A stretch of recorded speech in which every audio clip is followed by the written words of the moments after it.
All right, so now we're going to talk through a functional test or really battery of tests for the foot and ankle that allow us to look at what the functional capabilities and abilities are. And this is really such that you can perform them in any fashion. It's not as if you really need to go through a stepwise progression, and recognize that some of these may be appropriate while others may not. And so it's not necessarily that you have to perform all of these, but rather it's an a la carte menu where you can kind of pick and choose that which you think is most appropriate based on the complaints and also the functional goals that your patient or client is presenting with. And so in this instance, we're going to have our patient go through a couple different things for us. The first thing that we're going to look at is toe dexterity. And so for toe dexterity, it's the ability to either move the great toe or the lesser toes. And this gives us a window, if you will, into motor patterns and motor learning that exists right to left, as well as that right-left discrimination. And so the first thing we're going to do is we're going to ask our client to pick a side. They can choose whether they start with their dominant or non-dominant side, and to try to lift just their great toe off of the ground while keeping the lesser toes on the ground. And so we can see on that right side, it's a little bit of a struggle to raise that toe. We're going to zoom in here just a little bit. And then we can ask the individual to lower that toe and to attempt to lift now just the lesser toes while keeping the great toe firmly planted to the ground. And there you can see the lesser toes are raised up. The great toe stays in contact with the ground. Now, in this case, this would be the individual's non-dominant side. Now we move to the opposite side. Same rules apply. Lift the great toe. Little bit more challenge lifting that great toe with the lesser toe still in contact with the ground. You can see that there's a little bit of restricted active range of motion as well. Now we say lower that great toe and lift just the lesser toes. Able to do it takes a little bit of planning. And so this is a performance of toe dexterity. Some individuals and clinicians will call this toe yoga. And so this would potentially be an area to work with in terms of, again, right-left discrimination as well as motor planning at the distal foot and ankle. The next thing we're going to look at is a freestanding squat. And so we're going to have the individual kind of adjust their weight such that they're about shoulder width apart in a comfortable standing posture. We're going to ask that they go through a freestanding squat 3 repetitions. And so when they're ready, they're going to go through 3 squats. They squat down and come back up, squat down and come back up, and one more time. Now, as this is occurring, there's a couple things that you can be kind of cluing into or noticing. One is, do their toes begin to splay out a little bit more or go into a little bit more of an everted position? That can let you know that perhaps they're lacking some of that terminal end range dorsiflexion. And so part of how they find that is by everting or splaying the foot and ankle out. Additionally, we can look at the position of arches. We can look at how much toe gripping is occurring where they are having to rely on both the great toe and the lesser toes to maintain balance. If this was significantly restricted or an individual was complaining of pain in the anterior portion of the ankle, we could put some type of a bolster or something underneath the heels to just lift them up a little bit, perhaps 1 to 2 inches, and then have them re-accomplish this task. Oftentimes that places the ankle in a little bit more of an open pack position, and it's easier then for the client or patient to complete the task. The next one that we're going to go through is a double leg heel raise. And so this can also be performed in a freestanding position. If they're a little bit of a fall risk or balance is perhaps questionable, you can give them 2 fingers assist, but essentially we want them to raise up on their toes, pause at the top, and then come back down. So they're going to go all the way up and then back down. And we're going to have them do this a total of 5 to 10 repetitions. In this case, we'll just do 5. There's a couple pieces of information that we can gather from this. One, it gives us an idea of strength and functional movement. It also gives us an idea of how much motion that they have at that great toe. Are they able to achieve about that 45 degrees that we've talked about as being functional?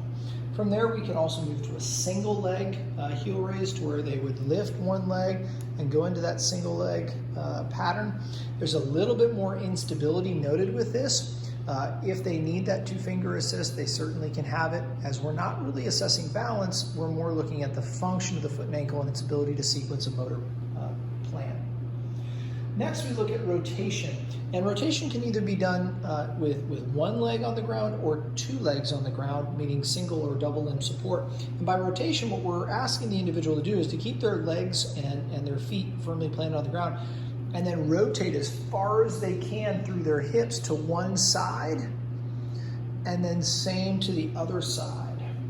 And with rotation, we get an idea of pronation and supination. And so as the individual rotates to their right side, what you're going to notice is they supinate more on the right foot and they pronate more on the left foot.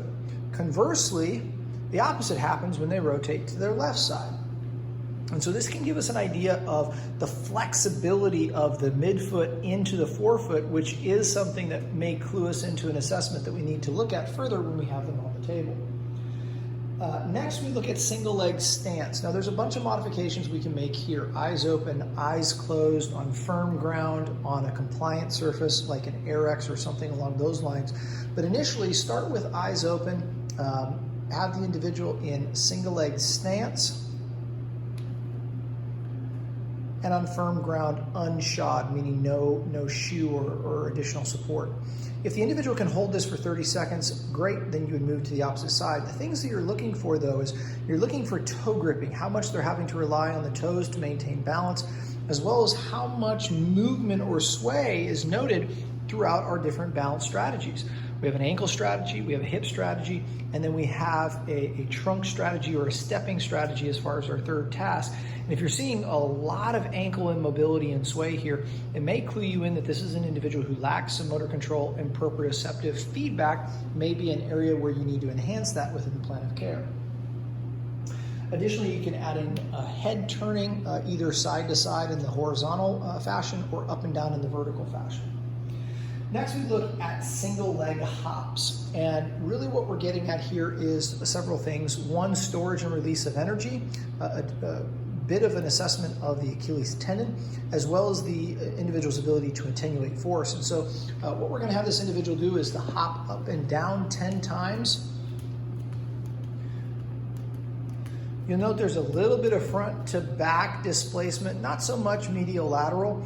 And so that may be a remarkable finding or not. It could be a thing or a thing. You would have to kind of bring that full circle within the total picture that you're seeing. We would have the individual switch to their right leg now and perform the exact same task. Here we don't see as much vertical displacement, but more kind of medial lateral. And so again, we would compare right to left and correlate that with their complaint or their comparable sign. Finally, the last thing we want to look at is lateral step down. Now we have a step here to the side. In this case, the patient's going to set it on the ground for us, and we'll have them place that down. We would look at both sides. Again, if balance was in question, we would maybe give them something to hang on to. But in this case, we're going to have the individual go ahead and step up onto the box. And then they can choose the side that they want to start with. And so we'll allow the individual to, again, choose the side that they want to start with.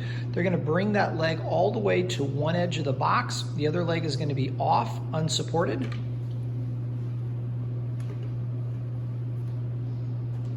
And then what we're going to ask them to do is to keep all of their weight on their stance leg. So in this case, the left side.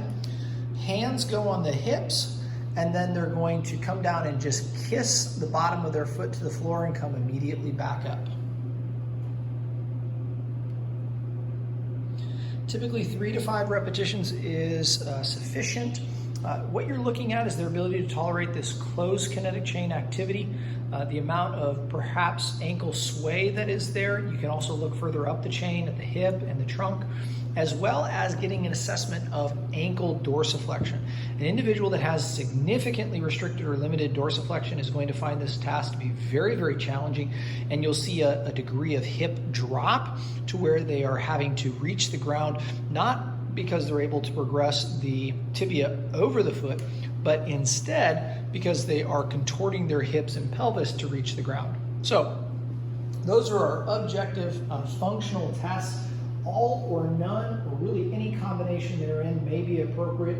This is a time where your clinical reasoning matters. So the questions that you may want to ask yourself is, when and where would these be appropriate to perform? When might I not perform these, and with what patient populations and diagnoses would these help to better refine my lens into what's going on? Have a try with these with yourself and with a colleague or peer, and let me know if there's any questions.